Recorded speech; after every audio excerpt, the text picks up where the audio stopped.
नमस्कार, आप देख रहे हैं एवन टीवी का खास कार्यक्रम हेलो डॉक्टर और मैं हूं आपके साथ भारती उत्कर्ष जैन। स्वस्थ शरीर के लिए, स्वास्थ्य को अच्छा रखने के लिए न सिर्फ शरीर बल्कि हड्डियों का भी उतना ही बड़ा रोल होता है। और आजकल का जो लाइफस्टाइल है उसमें हड्डी संबंधित रोग जो हैं वो लगातार बढ़ते जा रहे हैं, न सिर्फ बुजुर्गों में बल्कि बच्चों में भी।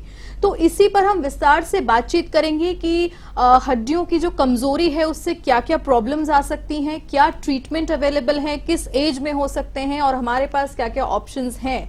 तो विस्तार से हम बातचीत करेंगे। उसके लिए हमारे साथ विशेषज्ञ डॉक्टर स्टूडियो में मौजूद हैं, डॉक्टर संदीप यादव जी। डॉक्टर साहब, आपका बहुत बहुत स्वागत है। डॉक्टर साहब महात्मा गांधी हॉस्पिटल में जो ऑर्थोपेडिक हैं, प्रोफेसर हैं, उनसे विस्तार से हम जानेंगे। डॉक्टर साहब, सबसे पहले मैं आपसे ये सवाल लेना चाहूंगी कि आजकल की लाइफस्टाइल जो है उसके अंदर बड़ों के साथ साथ बच्चों में भी हड्डी संबंधित रोग जो है वो डेवलप हो रहे हैं। तो सबसे पहले आप ये बताएं कि हड्डी संबंधित रोग है कौन कौन से?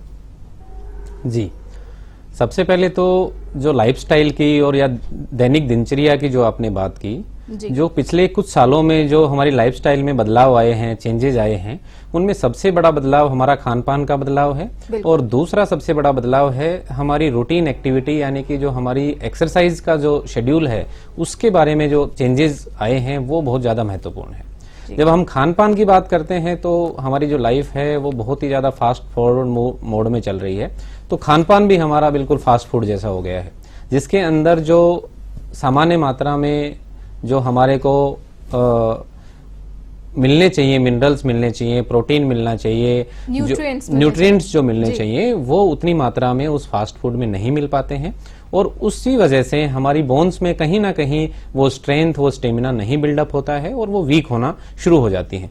और ये चीज आजकल हम देख रहे हैं कि जो यंग एज है जो फास्ट फूड की तरफ ज्यादा अट्रैक्ट होती है, उनमें बहुत ज्यादा देखने को मिलता है। जी। दूसरी मैं बात करता हूं तो कुछ बुराइयां हैं, जैसे कि स्मोकिंग है या अल्कोहल का कंजप्शन है, ये भी ज्यादातर युवाओं में देखने को मिलता है और ये भी कहीं ना कहीं हमारी जो बोन की हेल्थ है उसको अफेक्ट करता है। जी। तीसरी बात जब आती है वो एक्सरसाइज की बात आती है। जो दिनचर्या हमारी इतनी ज्यादा गैजेट फ्रेंडली और मैं कहूंगा कि आलसीपन और एक बिल्कुल वैसा हो गया है जिसमें हम एक्टिविटी और एक्सरसाइज की तरफ बिल्कुल भी ध्यान नहीं दे पाते। मैनुअल वर्क कहीं ना कहीं अफेक्ट हो रहा है। तो इस वजह से धीरे धीरे जो हड्डियों की प्रॉब्लम हमारे को ओल्ड एज में आनी शुरू होती थी वो आजकल यंग एज में देखने को मिल रही है। डॉक्टर साहब, एक सबसे पहला जो नाम जहन में आता है हड्डी संबंधित किसी भी समस्या की बात करने से पहले वो है अर्थराइटिस। तो अर्थराइटिस क्या है, क्या इसके भी अलग अलग प्रकार हैं? जी, अर्थराइटिस की जब भी हम बात करते हैं तो अर्थराइटिस को हम सामान्य भाषा में जब भी अर्थराइटिस यूज आप काफी अपने आम जन में या अपने अड़ोस पड़ोस में सुन लेते हैं कि मुझे अर्थराइटिस की प्रॉब्लम है। जी। तो उसको सामान्य तौर पे इतना ज्यादा यूज किया जाता है जिसका लिटरल मीनिंग जब हम बात करें तो वो होता है जोड़ों में घिसावट होना या जोड़ों में दर्द होना। उसको हम सामान्य तौर पे अर्थराइटिस का नाम दे देते हैं। जी। जब हम साइंटिफिक वे में बात करते हैं तो अर्थराइटिस को हम दो भागों में डिवाइड करते हैं। एक होता है ऑस्टियोआर्थराइटिस यानी कि डीजनरेटिव आर्थराइटिस, जो एज रिलेटेड समस्या है। समय के साथ साथ जैसे आपकी उम्र बढ़ती है वैसे वैसे आपके जोड़ों में, खासकर आपके घुटनों में, उसकी जो अंदर की कार्टिलेज होती है उसके अंदर घिसावट आनी शुरू हो जाती है। और जब वो घिसावट आती है वो धीरे धीरे बढ़ते बढ़ते वो पूरी तरह से अंदर की कार्टिलेज खत्म हो जाती है और मरीज को या किसी सामान्य पुरुष को वो दर्द होना शुरू हो जाता है। तो ये होता है डीजनरेटिव आर्थराइटिस या ऑस्टियोआर्थराइटिस। दूसरे तरह का जो आर्थराइटिस है जिसको हम नाम देते हैं इन्फ्लामेटरी आर्थराइटिस। इन्फ्लामेटरी आर्थराइटिस का मतलब, जिसको हम सामान्य भाषा में गठिया का नाम भी दे देते हैं, ये आपकी किसी भी एज में हो सकता है। कम उम्र में भी ये प्रॉब्लम हो सकती है और ज्यादा उम्र में भी ये प्रॉब्लम हो सकती है। सामान्य तौर पर जब हम गठिया की बात करते हैं यानी कि रोमेटॉइड आर्थराइटिस की बात करते हैं तो ये 30 से 40 वर्ष की जो महिलाएं होती हैं उनमें पहली बार ये चीज अपीयर होती है या प्रकट होती है और फिर वो धीरे धीरे डिजीज आपकी बढ़ती जाती है। डॉक्टर साहब, जैसा कि आपने बताया कि फीमेल्स के अंदर आफ्टर 30 जो है बोन रिलेटेड इश्यू आने लगते हैं, तो क्या ये माना जाए कि बोन रिलेटेड इश्यू अगर हो रहा है तो घुटनों में प्रॉब्लम होगी ही होगी? देखो, इसको जनरलाइज नहीं कर सकते। जी। बोन रिलेटेड इश्यूज अलग होते हैं और जॉइंट रिलेटेड प्रॉब्लम्स कुछ अलग होती हैं। जब हम घुटनों की बात करते हैं तो घुटनों के दर्द की समस्या, जो समस्या पहले के जमाने में या पहले के टाइम में 60 साल के बाद देखने को मिलती थी, आजकल हम ये देख रहे हैं कि 30 या 35 साल के बाद ही खासकर महिलाओं में ये प्रॉब्लम बहुत ज्यादा देखने को मिल रही है और जोड़ों में घिसावट की समस्या बहुत ज्यादा देखने को मिल रही है और जोड़ों के दर्द से जो परेशान हैं वो काफी ज्यादा मात्रा में उनकी संख्या बढ़ गई है। जी, तो डॉक्टर साहब ये बताएं कि ऐसी समस्याएं उत्पन्न ना हो या फिर एक हद तक हम इनसे बचाव कर सकें, उसके क्या क्या रास्ते अपनाए जा सकते हैं? जी, ये बहुत ही महत्वपूर्ण है कि कैसे हम इस बीमारी से बच सकते हैं। जी, सबसे जरूरी है, कोई भी बीमारी, ना केवल घुटनों का दर्द, किसी भी बीमारी से यदि आपको बचे रहना है तो उसके लिए सबसे महत्वपूर्ण है आपको एक हेल्दी लाइफस्टाइल का होना। हेल्दी लाइफस्टाइल में सबसे महत्वपूर्ण जो दो बातें होती हैं वो होती हैं एक आपका खान पान और एक आपका एक्टिविटी यानी कि एक्सरसाइज का करना। यदि आपकी डाइट जो है वो प्रॉपर डाइट है, उसके अंदर प्रोटीन का, कैल्शियम का, विटामिन्स का, मिनरल्स का कंटेंट है, वो अप्रोप्रिएट अमाउंट में है, आप एक संतुलित आहार ले रहे हैं, उसके साथ साथ आप रूटीन दिनचर्या में एक एक्सरसाइज अपना रेगुलर करते हैं, तो आप अपनी लाइफस्टाइल को हेल्दी मेंटेन रखते हैं। यदि आप इन दोनों में से किसी भी चीज में डाइवर्ट होते हैं, हेल्दी लाइफस्टाइल नहीं रखते हैं, खाना सही मात्रा में या सही समय पे या सही चीज का सेवन नहीं करते हैं, या फिर जैसा कि मैंने बताया कि आप अल्कोहल का या स्मोकिंग करते हैं, तो आपको कहीं न कहीं जोड़ों से संबंधित और बोन से संबंधित प्रॉब्लम्स हो सकती है। जी डॉक्टर साहब, ऑस्टियोपोरोसिस भी एक समस्या है हड्डियों से रिलेटेड, ये क्या है?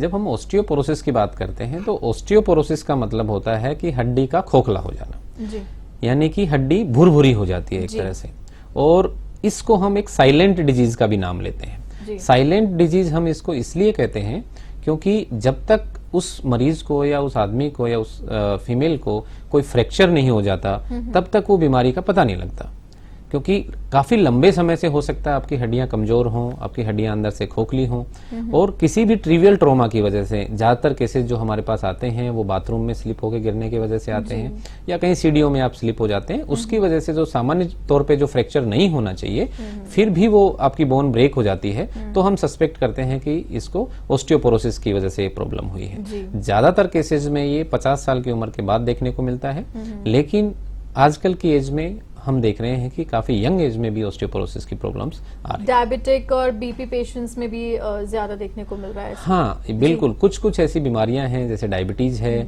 या आप लंबे समय से स्टेरॉइड का सेवन कर रहे हैं, कुछ ऐसी बीमारियां होती हैं जिसमें डॉक्टर को स्टेरॉइड प्रिस्क्राइब करना पड़ता है, तो ये लंबे समय से स्टेरॉइड का सेवन भी एक ऑस्टियोपोरोसिस का कारण हो सकता है। डायबिटीज डेफिनेटली एक ऑस्टियोसार्कोपीनिया नाम की बीमारी करता है। ऑस्टियोसार्कोपीनिया यदि मैं आपको सामान्य भाषा में समझाऊं तो ऑस्टियो का मतलब बोन, सार्को का मतलब मसल, पीनिया मतलब उसकी कमजोरी। उसके अंदर आपकी बोन्स भी कमजोर होती है और आपकी मसल मास भी आपका वीक हो जाती है, उसकी स्ट्रेंथ भी आपकी कम हो जाती है। तो एक ऑस्टियोसार्कोपीनिया नाम का एक कॉम्प्लेक्स डेवलप हो जाता है जिसमें जनरलाइज्ड बॉडी पेन होना, हर जगह शरीर में दर्द होना, जॉइंट्स में पेन होना, बोन्स में पेन होना, इस तरह से पेशेंट्स परेशान रहते हैं। जी डॉक्टर साहब, बड़े बुजुर्ग हमेशा कहते थे कि धूप में जाके बैठो, आपको विटामिन डी की कमी नहीं होगी, तो क्या ये एक्चुअली वर्क करता है और स्टडीज क्या कहती हैं, और आप जिस तरीके से पेशेंट्स को डील करते हैं, एग्जामिन करते हैं, तो कितना फर्क पड़ता है सन बाथ का आपकी बॉडी पे और बोन्स पे? जी, सन बाथ बहुत ही इम्पोर्टेंट चीज है, और मैं कहूँ कि जो अर्ली मॉर्निंग का जो सन बाथ होता है वो आपके लिए सबसे महत्वपूर्ण होता है। विटामिन डी का जो एक साइकिल होता है वो कंप्लीट साइकिल यदि आप 45 मिनट्स टू 1 आवर आप सन बाथ करते हैं अर्ली मॉर्निंग आवर्स में, तो डेफिनेटली वो आपकी बॉडी में विटामिन डी की मात्रा को इम्प्रूव करता है। शायद ये भी लाइफस्टाइल की वजह से हम कहीं ना कहीं इससे पिछड़ते जा रहे हैं और ये नहीं हो पाता है। जी बिल्कुल। तो जिन केसेस में ये कमी पूरी तरह से नहीं हो पाती है तो उसमें हम मेडिकल मैनेजमेंट यानी कि मेडिसिन के द्वारा हम इसको पूरा कर सकते हैं। बोन्स के अंदर जो कैल्शियम जो हम चेक करते हैं वो किस तरीके से किया जाता है? कैल्शियम डेंसिटी चेक जो होता है वो क्या होता है और किन केसेस में आप ये टेस्ट करते हैं? जी देखो, जो बोन के अंदर डेंसिटी चेक करने की आपने बात कही, तो उसके लिए डेक्सा स्कैन नाम की एक जांच होती है, और जिन भी पेशेंट्स में हम ऑस्टियोपोरोसिस या हड्डी का खोखलापन एक्सपेक्ट कर रहे होते हैं या सस्पेक्ट कर रहे होते हैं कि इसको ऑस्टियोपोरोसिस, हमें एक्सरे बेसिस पे हमें डाउट होता है कि इनको ऑस्टियोपोरोसिस हो सकता है, उसमें हम डेक्सा स्कैन नाम की जांच कराते हैं, और उसमें कुछ स्कोरिंग सिस्टम ऐसा होता है जिसके थ्रू हमें ये पता लगता है कि इनको ऑस्टियोपीनिया है या फिर ऑस्टियोपोरोसिस है। ऑस्टियोपीनिया जो होता है वो कम खतरनाक होता है, यानी कि आपकी हड्डियों में अंदर से खोखलापन की जस्ट शुरुआत होती है, उसको अपन कैल्शियम और विटामिन डी के द्वारा ठीक कर सकते हैं। और ऑस्टियोपोरोसिस जो होता है उसके लिए हमें कुछ इंजेक्शंस की जरूरत पड़ती है, ताकि हम आपकी बोन्स के अंदर वापस से कैल्शियम का डिपोजिशन बढ़वा सके और उन बोन्स को हेल्दी बना सके। डॉक्टर साहब, ये तो हमने ओवरऑल एक जनरल जो बात की समस्याओं से रिलेटेड और लाइफस्टाइल में क्या चेंजेस हमें लाने चाहिए या क्या प्रिकॉशंस रखने चाहिए, लेकिन अब आप हमें ये बताएं, और जैसा कि यहाँ पर आप मॉडल्स भी लेके आए हैं दर्शकों को ताकि आराम से समझ में आए कि क्या समस्याएं होती हैं, तो आप हमें ये बताएं कि हमें ये कैसे समझ आएगा कि अब हमें घुटनों में कुछ परेशानी हो रही है और अब हमें डॉक्टर के पास जाके दिखाना चाहिए। जी बिल्कुल। सबसे पहले मैं आपको घुटने की जो संरचना होती है, या एक सामान्य भाषा में कहें कि उसकी आकृति होती है, उसके बारे में मैं इस मॉडल के जरिए आपको बताना चाहूंगा। जैसा कि आप देख रहे हैं कि ये आपकी फीमर बोन है, यानी कि जांग की हड्डी है। नीचे वाली जो हड्डी है ये टिबिया बोन जिसको कहते हैं, जिसको लेग बोन कह सकते हैं। और आगे जो है वो घुटने के अंदर जो छोटी हड्डी होती है, जिसको हम घुटने की ढकनी भी बोल देते हैं, ये हमारी पटेला बोन होती है। तो इन 3 हड्डियों से मिलकर हमारा नी का जॉइंट बनता है। हड्डियों के साथ साथ इसमें जो इंपॉर्टेंट स्ट्रक्चर्स होती हैं वो आपके लिगामेंट्स होते हैं। तो 4 लिगामेंट्स आपको इसमें घुटने में सामान्य तौर पर रहते हैं, जो इसकी स्टेबिलिटी हमें प्रोवाइड करते हैं। जो बाहर की तरफ 2 लिगामेंट दिख रहे हैं और 2 घुटने के अंदर लिगामेंट्स होते हैं। इसके अलावा जो चीज होती है वो होती है ये गद्दी, जो आपको ब्लूइश कलर की स्ट्रक्चर दिख रही है, जिसको हम मेडिकल लैंग्वेज में मेनिस्कस का नाम लेते हैं, और ये भी एक बहुत ही महत्वपूर्ण स्ट्रक्चर है। अगली मैं बात करता हूं तो वो होता है कार्टिलेज। कार्टिलेज क्या होता है, सामान्य भाषा में अपन बात करें तो जो ऊपर वाली हड्डी है, जो जांग की हड्डी है, उसके ऊपर एक रबड़ जैसी परत चढ़ी हुई होती है जो कुछ मोटी होती है। ये पूरे घुटने के ऊपर ऐसे लगी हुई होती है, और नीचे वाली जो लेग बोन होती है उसके ऊपर भी इस तरह की परत लगी हुई होती है, और ये बहुत ही स्मूथ होती है। तो जो हमारे नी के जो भी मूवमेंट्स होते हैं, चाहे घुटने का मुड़ना हो, घुटने का सीधा होना हो, उसमें यदि आपकी कार्टिलेज ठीक है, आपके लिगामेंट्स ठीक हैं, आपका मेनिस्कस ठीक है, तो आपको किसी भी तरह की कोई प्रॉब्लम नहीं होती। आप सारी की सारी मूवमेंट्स बिना किसी पेन के और रूटीन एक्टिविटी आप अच्छे से कर सकते हैं। यदि इनमें से किसी भी चीज में, चाहे आपके लिगामेंट में कोई प्रॉब्लम आई है, या मेनिस्कस में कोई प्रॉब्लम आई है, या कार्टिलेज में कोई प्रॉब्लम आई है, तो कहीं न कहीं आपकी नी में कोई न कोई दिक्कत आना शुरू हो जाती है। तो वो जब भी आपको वो साइंस, वार्निंग साइंस आपको मिले कि घुटने में दर्द हो रहा है, या घुटने में सूजन आपको आ रही है, या घुटने में कहीं न कहीं लॉकिंग की साउंड आ रही है कि आप कोई पर्टिकुलर मूवमेंट में घुटना आपका लॉक हो जाता है, तो हो सकता है कि आपकी गद्दी में प्रॉब्लम हो, मेनिस्कस में प्रॉब्लम हो। तो ये जो भी वार्निंग साइंस हैं, आपको इनको इग्नोर नहीं करना चाहिए और उचित समय पे आपको डॉक्टर की परामर्श लेनी चाहिए। जी डॉक्टर साहब, ये बताएं कि जैसा कि आपने बताया कि कुछ केसेस ऐसे होते हैं जिसमें आप कैल्शियम और विटामिन के इनटेक दे के भी ट्रीट करते हैं, तो क्या जैसे मल्टीविटामिन भी कहते हैं आफ्टर 30 या 35 आपको लेना शुरू कर देना चाहिए, तो क्या कैल्शियम और विटामिन डी या विटामिन D3 इन सब को भी हमें लेना एक सर्टेन एज के बाद शुरू करना चाहिए? इसमें मैं ये कहना चाहूँगा कि इसका जो भी सेवन है वो आप डॉक्टर की परामर्श से लें। जो डॉक्टर को आप कंसल्ट कर रहे हैं, यदि वो आपको रिकमेंड करते हैं कि आपको विटामिन डी या कैल्शियम की रिक्वायरमेंट है, तो डेफिनेटली आपको लेना चाहिए। और खासकर महिलाओं की मैं बात करूं तो पोस्ट मीनोपोजल जो एज ग्रुप होता है, जिसमें ऑस्टियोपोरोसिस की समस्या ज़्यादा आती है, तो उन एज ग्रुप की महिलाओं को हम विटामिन डी और कैल्शियम की मेडिसिन प्रोवाइड कराते हैं। या फिर हमें कुछ केसेज में ऐसा लगता है कि जिनको ऑस्टियोपोरोसिस या ऑस्टियोपीनिया हो रहा है, तो उनको भी ये ट्रीटमेंट दें। लेकिन आप ये जब भी ये ट्रीटमेंट लेते हैं तो डॉक्टर की सलाह से ही लें। जी डॉक्टर साहब, जैसा कि आपने इस मॉडल के जरिए हमें समझाने की कोशिश की कि क्या क्या पार्ट्स होते हैं और कैसी कैसी समस्याएं आ सकती हैं और क्या क्या अलार्मिंग साइंस हैं, वो भी आपने बताया। तो अब आप हमें ये बताएं कि एक बार जब ये हम एग्जामिन कर लें कि भाई प्रॉब्लम है, तो हमारे पास क्या क्या ऑप्शंस हैं मेडिकली ट्रीट होने के बाद? जी देखो, जब भी हम घुटने के दर्द की बात करते हैं या घुटने के जोड़ की घिसावट की बात करते हैं, तो जो हमारी एशियन पॉपुलेशन या इंडियन पॉपुलेशन है, उनकी जो बनावट होती है, संरचना होती है हमारे शरीर की, उसके हिसाब से जो घुटने पे जो वेट आता है, बॉडी का जो वेट आता है, वो ज्यादातर केसेस में अंदर वाले हिस्से से ज्यादा आता है। इस घुटने को हम सामान्य तौर पे 3 हिस्सों में डिवाइड करते हैं। जो घुटने का अंदर वाला हिस्सा है उसको हम मीडियल कंपार्टमेंट कहते हैं, जो घुटने का बाहर वाला हिस्सा है उसको हम लेटरल कंपार्टमेंट कहते हैं, और तीसरा हिस्सा जो होता है वो होता है पटेलोफिमोरल जॉइंट। जी। तो जैसा मैंने बताया कि घुटने के जो अंदरूनी हिस्सा है उस पे बॉडी का वेट हमारा मैक्सिमम आता है। तो ऑब्वियस सी बात है कि जब घुटने में घिसावट की शुरुआत होती है तो 90% केसेस में घुटने की घिसावट मीडियल कंपार्टमेंट से यानी कि अंदरूनी हिस्से से शुरुआत होती है। अब जब हम घिसावट की बात करते हैं, ऑस्टियोआर्थराइटिस की बात करते हैं या डिजनरेटिव आर्थराइटिस की बात करते हैं, तो इसको हम ग्रेडिंग सिस्टम होता है, केएल ग्रेडिंग होती है इसकी, जिसको हम 4 ग्रेड्स में डिवाइड करते हैं। जो अर्ली आर्थराइटिस जब आपका स्टार्ट होता है तो उसमें जो आपकी कार्टिलेज है उसके अंदर हल्के हल्के फीसर्स या दरारें पड़ना शुरू हो जाती हैं, और वो ग्रेजुअली धीरे धीरे बढ़ के और आपकी कार्टिलेज को पूरी तरह से खत्म कर देती हैं, और इस तरह से वो आपकी कार्टिलेज है बिल्कुल खुरदरी हो जाती है। वो आपकी ऊपर की जो स्मूथ सरफेस थी वो आपकी पूरी तरह से खुरदरी हो जाती है। तो जब ये पूरी तरह से आपका कार्टिलेज खत्म हो जाए तो जो इसको लेयर आप बता रहे थे कि जो लेयर इस पे होती है, जी, तो उसको हम बोलते हैं कि ये ग्रेड 4 आर्थराइटिस है। जी। जब हम बात कर रहे हैं कि हमेशा 90% केसेस में जो घिसावट है वो अंदरूनी हिस्से से स्टार्ट हो रही है, यानी कि मीडियल कंपार्टमेंट से स्टार्ट हो रही है। तो इस बीमारी को यदि हम सही समय पे पहचान लें तो बिना ऑपरेशन के या फिर हम उस ऑपरेशन को डिले कर सकते हैं या उससे काफी समय तक उससे बच सकते हैं। जी, हमारी बातचीत हो रही थी कि रिप्लेसमेंट से पहले हमारे पास क्या क्या ऑप्शंस हैं जब हमें ये समझ आ जाए कि हमारे घुटनों में प्रॉब्लम है और मेडिकली अब ट्रीट नहीं हो सकता है। तो आप बता रहे थे कि इंजेक्ट भी किया जाता है, तो इंजेक्ट क्या किया जाता है और उससे किस हद तक इस समस्या से निजात पाई जा सकती है?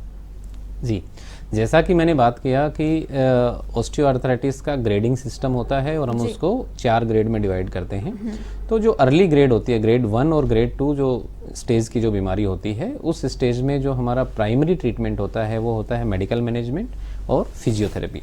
यानी कि फिजियोथेरेपी से हम जॉइंट की सूजन को कम करते हैं और मेडिकल मैनेजमेंट से भी आपके जॉइंट की सूजन को कम करते हैं।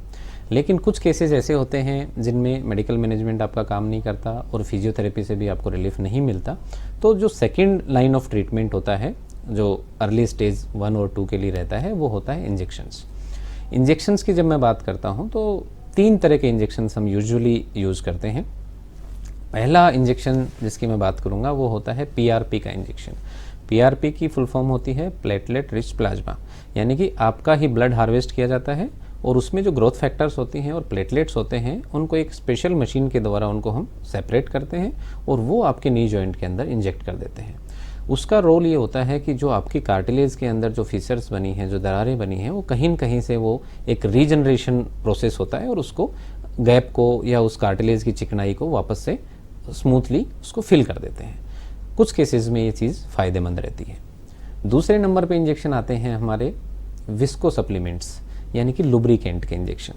ये इंजेक्शन आपके जॉइंट में जब भी स्टेज 1 और स्टेज 2 आर्थराइटिस है जो ठीक नहीं हो रहा है आपका और पेन किलर से मैनेज नहीं हो रहा है, तो उसमें हम विस्को सप्लीमेंट्स लुब्रिकेंट का इंजेक्शन लगाते हैं और उससे आपके जॉइंट का लुब्रिकेशन कुछ हद तक इम्प्रूव हो जाता है और कुछ समय तक आपको उसमें जॉइंट में पेन से आपको निजात मिल जाती है। जी डॉक्टर साहब, आपकी बात बीच में काट के एक सवाल मैं ये भी लेना चाहूंगी कि जो ल्यूब्रिकेंट की आप बात कर रहे हैं कि इंजेक्ट करके ल्यूब्रिकेंट को लेवल पे लाया जाता है, तो क्या खान पान में भी जैसा कि क्योंकि आजकल की लाइफस्टाइल ऐसी है कि हम ऑयल से और चिकनाहट से दूर रहने की कोशिश भी हमें करनी चाहिए, तो क्या जो चिकनाहट है खाने में जो हम ले रहे हैं, क्या वो इस ल्यूब्रिकेंट को लेवल मेंटेन करने में हेल्प करती है क्या? जी, ये बहुत अच्छा सवाल पूछा आपने और काफ़ी मरीज हमारे से ये सवाल पूछते हैं कि मेरे जोड़ों में चिकनाई कम हो गई तो मुझे घी खाना चाहिए क्या, तेल खाना चाहिए क्या, जिससे मेरी चिकनाई वापस आ जाए। ऐसा बिल्कुल भी नहीं है। आप जो भी चिकनाई का सेवन करते हैं वो आपके जॉइंट्स में नहीं पहुंचते हैं आपके जॉइंट्स का लुब्रिकेशन उस चिकनाई से इम्प्रूव नहीं होता है। जो आप डाइट ले सकते हैं वो होता है हाई प्रोटीन और हाई कैल्शियम डाइट, जो आपके जॉइंट्स को हेल्दी रख सकती है और आपको ऑस्टियोपोरोसिस से बचा सकती है। लेकिन कोई भी चिकना पदार्थ, चाहे घी हो, चाहे तेल हो, या कोई और किसी भी तरह की चिकनाई हो, वो आपके जॉइंट्स की चिकनाई को इम्प्रूव नहीं करता है। ये ऐसा सोचने वाले लोग कहीं कोलेस्ट्रॉल ना इजाद कर लें, ये भी एक बड़ा प्रॉब्लम है।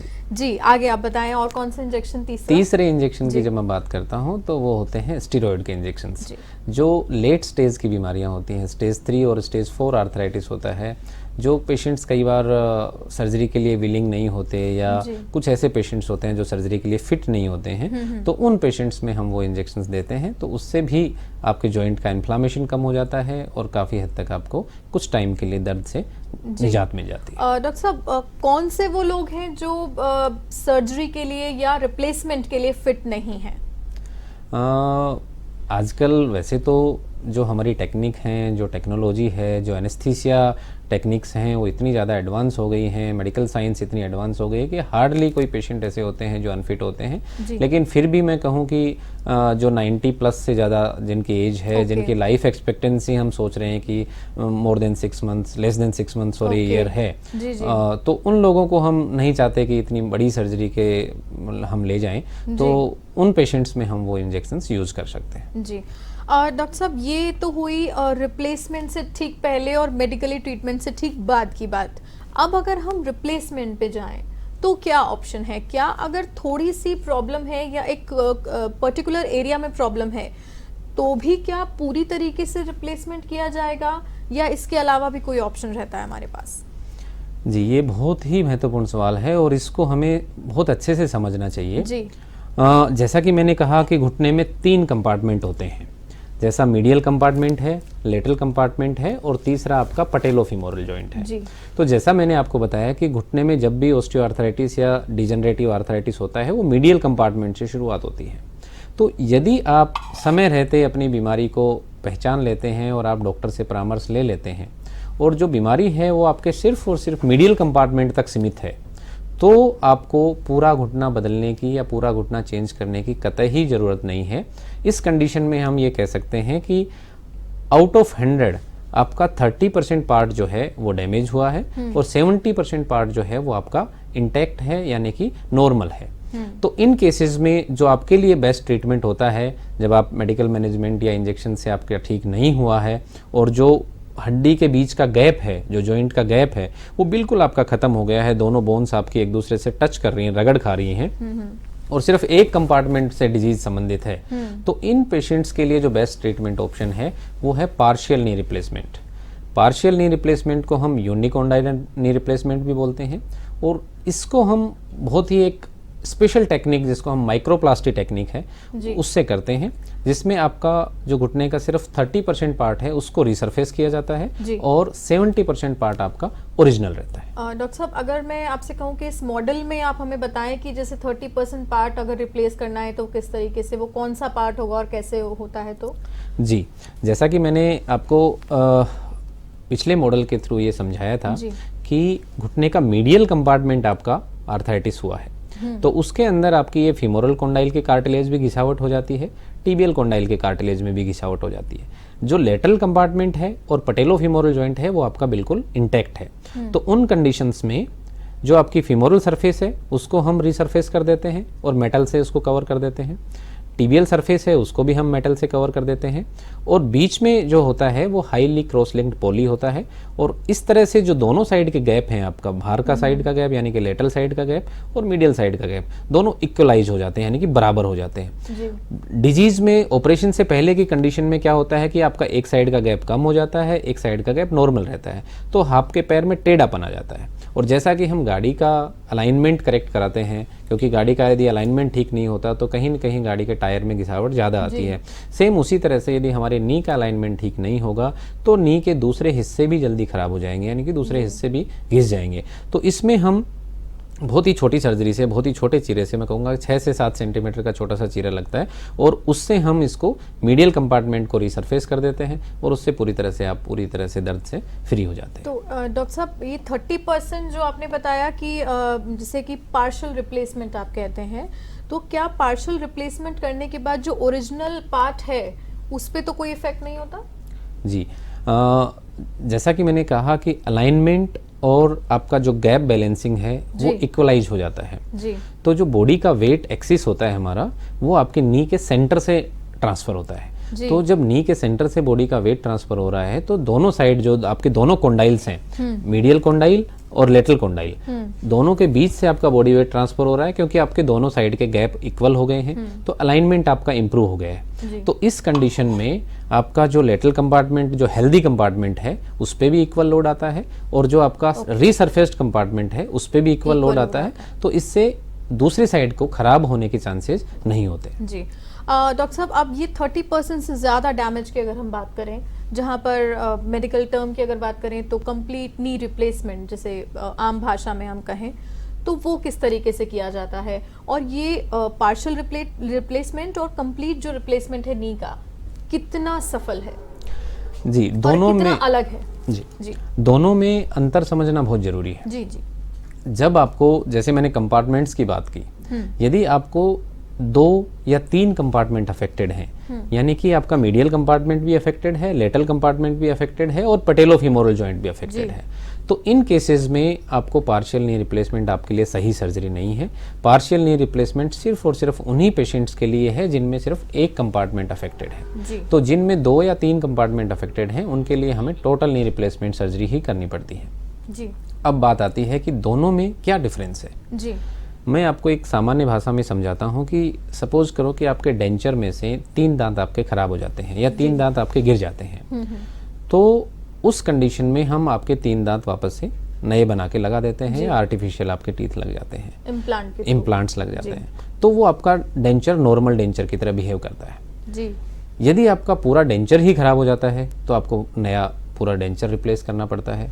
दोनों ही चीज़ें कारगर हैं या सफल हैं, इनमें दोनों में ही कोई प्रॉब्लम नहीं आती है, लेकिन किस कंडीशन में आपकी बीमारी है उसके लिए क्या उचित है वो आपका डॉक्टर आपको सलाह दे सकता है। और पार्शियल नी रिप्लेसमेंट कुछ मायनों में थोड़ा सा बेटर रहता है। उसका रीज़न ये है क्योंकि इसमें सिर्फ आपका 30% हिस्सा ही चेंज हुआ है, 70% हिस्सा आपका नेचुरल है। बट ये डिपेंड करेगा अर्ली डिटेक्शन पे भी। जी, अर्ली डिटेक्शन और उसको सही डायग्नोसिस पे। बिल्कुल। तो इस केसेस में क्या रहता है कि आपका 70% ओरिजिनल हिस्सा है और सारे लिगामेंट्स जो मैंने आपको बताए थे शुरुआत में, वो सारे लिगामेंट्स आपके इंटैक्ट हैं। तो जो ओवरऑल जो नी की फीलिंग आती है वो नेचुरल नी जैसी आती है। आपको ये नहीं लगता कि आपका घुटना रिप्लेस हुआ है। आप जो भी एक्टिविटी करना चाहते हैं, जमीन में बैठना चाहते हैं, उकड़ू बैठना चाहते हैं, अलाथी पलाथी मार के बैठना चाहते हैं, वो सारी एक्टिविटी आप पार्शियल नी रिप्लेसमेंट के बाद बड़ी आसानी से कर लेते हैं। और मैं तो ये कहता हूँ कि रिक्रिएशनल एक्टिविटी, सपोज करो कि जो हमारे पास पेशेंट्स आते हैं वो 2 तरह की पॉपुलेशन होती है, एक अर्बन पॉपुलेशन होती है, एक रूरल पॉपुलेशन होती है। दोनों की डिमांड्स बड़ी सेपरेट होती हैं। अर्बन पॉपुलेशन ये चाहती है कि वो रिक्रिएशनल एक्टिविटी करे, बैडमिंटन खेले, टेनिस खेले या हाइकिंग करे, ट्रैकिंग करे, तो ये सारी एक्टिविटी आप पार्शियल नी रिप्लेसमेंट के बाद कर सकते हैं। यदि अपन रूरल पॉपुलेशन की बात करते हैं तो उनकी जो डिमांड रहती है कि ज़मीन में बैठ सकते हैं क्या, उकड़ू बैठ सकते हैं क्या, खेत का काम कर सकते हैं क्या, तो पार्शियल नी रिप्लेसमेंट सर्जरी के बाद ये सारी की सारी एक्टिविटी आप अच्छे से कर सकते हैं। जी। और कंप्लीट रिप्लेसमेंट के बाद जब बात आती है टोटल नी रिप्लेसमेंट की, तो टोटल नी रिप्लेसमेंट हम तब करते हैं जब आपको बाई कंपार्टमेंटल या ट्राई कंपार्टमेंट डिजीज है, यानी कि घुटने के 2 या 3 हिस्से आपके खराब हो चुके हैं। तो उस कंडीशन में आप घुटने की पूरी सरफेस को हम रीसरफेस कर देते हैं। जी।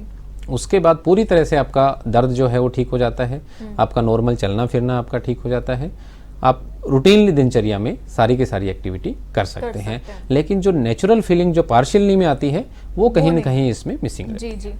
डॉक्टर साहब, एक आखिरी सवाल और आपसे लेना चाहूँगी कि हमने सारी बात की कि क्या समस्याएं आती हैं, किस तरीके से ट्रीटमेंट हम कर सकते हैं, क्या रिप्लेसमेंट के क्या ऑप्शंस अवेलेबल हैं, इंजेक्शंस के क्या ऑप्शंस अवेलेबल है, लेकिन फिर से एक बार अगर प्राइमरी हम बात करें तो बोन्स को हेल्दी रखना सबसे ज़्यादा इम्पॉर्टेंट है।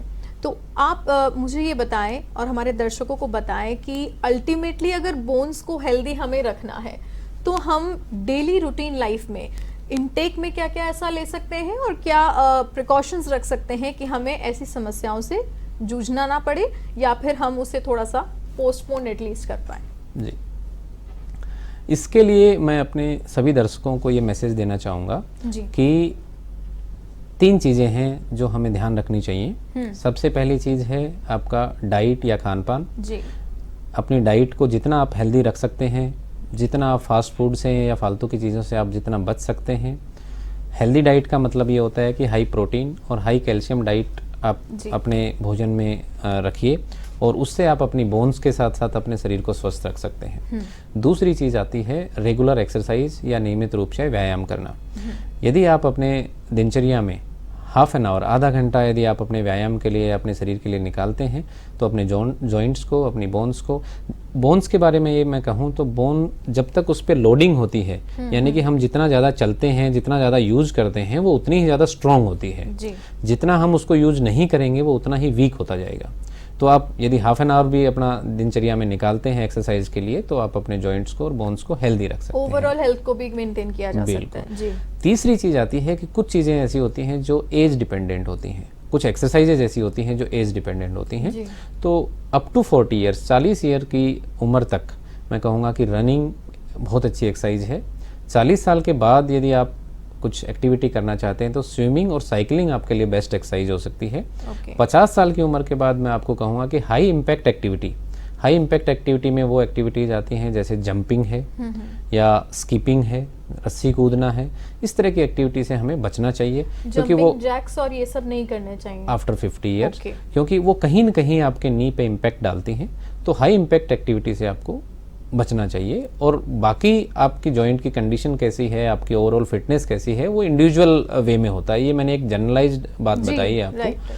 तो वो आप अपने, यदि आपको कोई प्रॉब्लम है, किसी भी तरह की कोई समस्या है तो अपने डॉक्टर से या फिजिशियन से आप परामर्श ले सकते हैं। बट जनरल तौर पर हम बात करें तो अपने को इस तरह की एक्टिविटी और एक्सरसाइज को अपनी दिनचर्या में लाना चाहिए। जी डॉक्टर साहब, आपका बहुत बहुत धन्यवाद हमारे साथ जुड़ने के लिए और इस इसेंशियल टॉपिक पर जो आजकल की बेसिक नीड बन चुका है कि हमें किस तरीके से अपनी बोन्स का ख्याल रखना चाहिए। हेल्थ की बात हम सब करते हैं और जानते भी हैं थोड़ा बहुत, लेकिन बोन्स को किस तरीके से अप टू डेट रखा जाए ताकि हमें रिप्लेसमेंट और पार्शियल रिप्लेसमेंट तक की नौबत पर ना जाना पड़े। इसका डॉक्टर साहब ने इस पूरे एपिसोड में हमें विस्तार से जानकारी भी दी है कि किस तरीके से हम इनटेक से और हेल्दी लाइफस्टाइल से इन सभी चीज़ों से बच सकते हैं। हेलो डॉक्टर के खास एपिसोड में फिलहाल के लिए इतना ही। आप देखते रहिए A1 TV। नमस्कार।